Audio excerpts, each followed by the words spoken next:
What is cracking people? Inspirational Way back with another video. Can't speak too loud because I've got my mum and little brother and his mate asleep upstairs.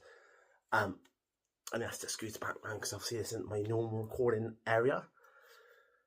But anyway, the day has come. The day I've been looking forward to but kind of dreading. The Bristol Half Marathon. So I'm just fueling up with some, I'm going by what the internet says, peanut butter and white bagels with some banana, good old banana, and some fizzy water because I've been drinking plain water. So I think physically I am prepared for this as I ever can be. I've been hitting the interval training pretty hard. I've been hitting the long runs or long-ish runs. I've been doing 10Ks. Just, you know, because then there's only 10, 12K I've got to push after that. So that's not too bad. The time I'm aiming for is kind of 2 hours and a half, 2 hours 20 at a push. So somewhere between the 2:20 to 2.5 hour mark. Which I think is very doable because I'm now hitting my 10Ks in an hour. But it's keeping that consistency over the next 10K after the first 10K going. The last marathon, half marathon I did was one in London, where most of mine are normally based, and I got 3 hours and 40 minutes, but there's some major differences with that one. The one I did in London, I didn't have any interval training. I wasn't running regularly because I did the Region 10K in February. I did the Newport 10K a couple weeks ago. And obviously in between those, I've been running 5Ks and doing interval training. So that's two big factors that I think is going to help me with this one. And the third big factor is I'm not walking to town. When I did the half marathon in London last year, I had to walk to town to get the bus to London and then pretty much get to London and get going. So none of that is happening today. I'm getting a bus straight to town and then it's just a little walk to the start line.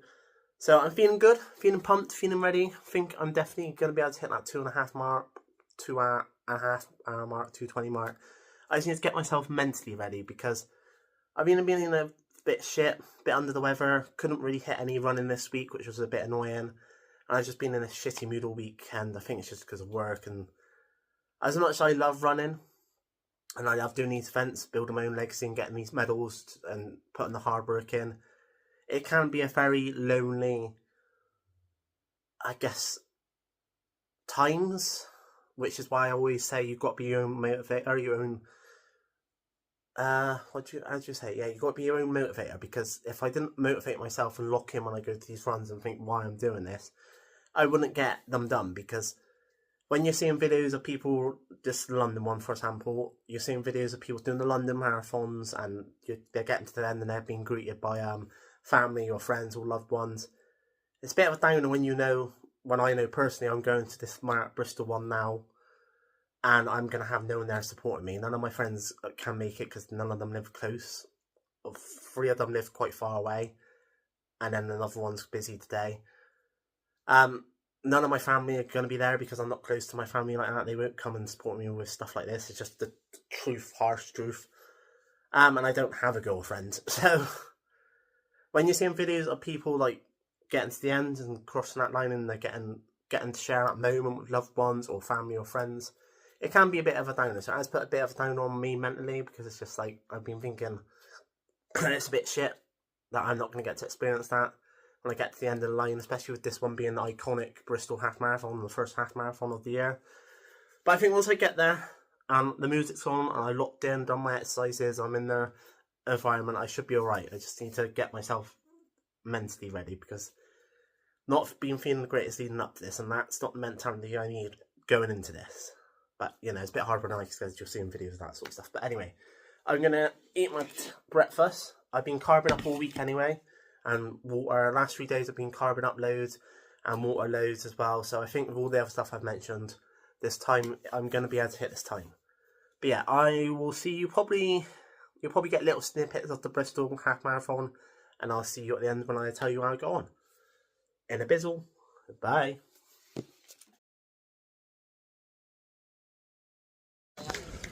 7.5K, nearly 8K, time for a gel. 2.5 hours should be doable, as long as I keep this pace and don't stop too much. Woo! 16K in. Time for another gel. 5k to go, then we're done. But I am making it for it, so this is going to be a real dig. And the 1 hour and a half time, don't know if we're going to make that, but we're going to try. See you in a bit. What is cracking people? Inspirational way back with the final part of the Bristol Half Marathon. And I can say, I conquered it. I did it. The aim was to get it done in 1 minute, I wish. That's impossible. 1 hour and 30 minutes. Oh, fucking hell. I'm shattered now. Let me rephrase that, start again. 2 hours and 30 minutes. Now, I managed to do it in 2 hours and 32 minutes, so I will take that because I feel like I was gonna puke when I finished and faint. I'm alright now because I've got some water in me, but when I finished it, I did feel like I was gonna faint and puke, so that's how I know I've pushed my body to its limit today. So, I was gonna meet up Georgia and have a drink because he's on his way to town, but he's a bit behind schedule, and to be honest, I've got to go and edit this video and then get some sleep. I gotta be up early tomorrow because I'm off to Tenerife. So, kind of bittersweet really. Pushed myself to the point where I'm actually shattered and feel like I was gonna faint and puke. And I still kind of feel like that now, just not as bad. But I got a new personal best, the fastest I've ever done a half marathon. Locked in, did it all by myself. And now I can reward myself off to Tenerife tomorrow. And I think I've earned this reward now because every run I've done so far, I've knocked a bit of time off. The recent 10k, knocked a bit of time off it. And then the Newport 10k, knocked a bit of time off it.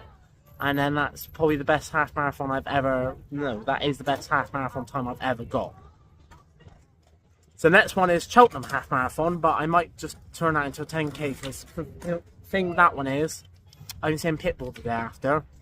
And I don't really want to risk being injured as fuck or sore as fuck when I'm going to Pitbull concert because I want to enjoy myself.